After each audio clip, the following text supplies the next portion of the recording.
Okay, so you probably in your sex ed courses or through your friends or through your family, you probably learned about the basics of sex. But what you didn't learn in class is that every night you go through these cycles of having nighttime erections. Men, you get erect and engorged, and women, your clitoris also gets engorged. So males and females have similar erection cycles. It's just much easier to measure a male erection than it is the clitoris. So this is important because your body does this to give your penis and your clitoris a workout. For these things to happen, you need to have good sleep, blood flow, healthy nerves, and balanced hormones.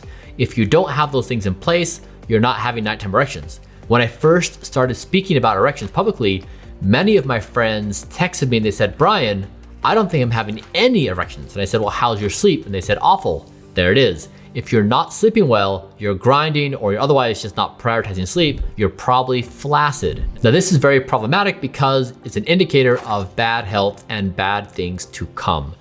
Okay, so how do you actually measure nighttime erections? Well, I have some props for you.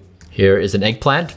This is the device made by Atom Health. Now what you do is, you would normally think this is very awkward. It's not. You just put it on the penis and you forget it's there. So you put it on the base of the penis. There you go.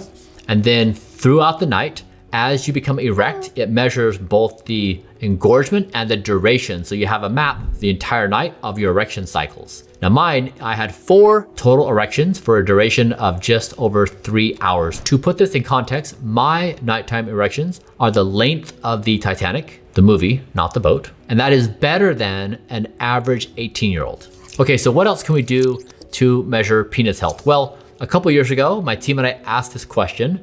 We were measuring the biological age of every organ in my body, like my heart, my lungs, my liver, my brain. What about the penis? And so I said, team, how can I have the most measured penis in the world, as one would do? And so we've done a few things. One is we do semen analysis on a regular basis. We measure my nighttime erections, as I just showed you. We actually measure the blood flow in my penis using ultrasound. So that is a flaccid state to an erect state. You're looking at how robust the blood flow is.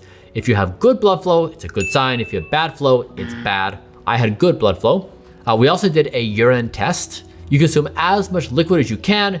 You're almost exploding. Then you're in the bathroom and you have to urinate as hard as you can, as fast as you can, because you're measuring the Cmax, which is how fast you can pee. And then you also see the total volume of what you are urinating. I also filled out questionnaires on erectile function and dysfunction. I have 25 out of 25 score on function. I also measure my prostate health, both a physical exam and also biomarkers like blood draws and MRIs.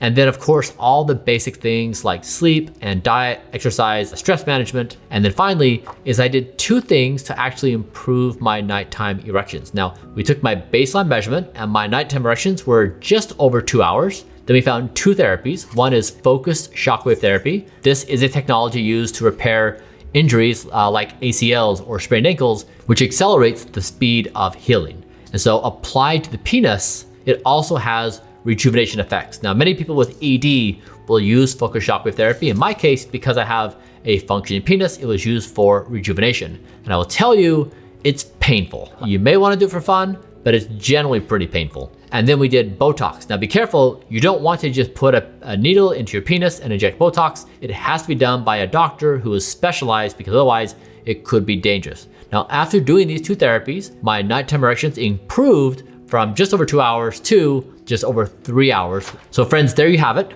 Nighttime boners is the missing piece of your sex education you never knew. They're really important. Thank you friends for being here today. Class dismissed.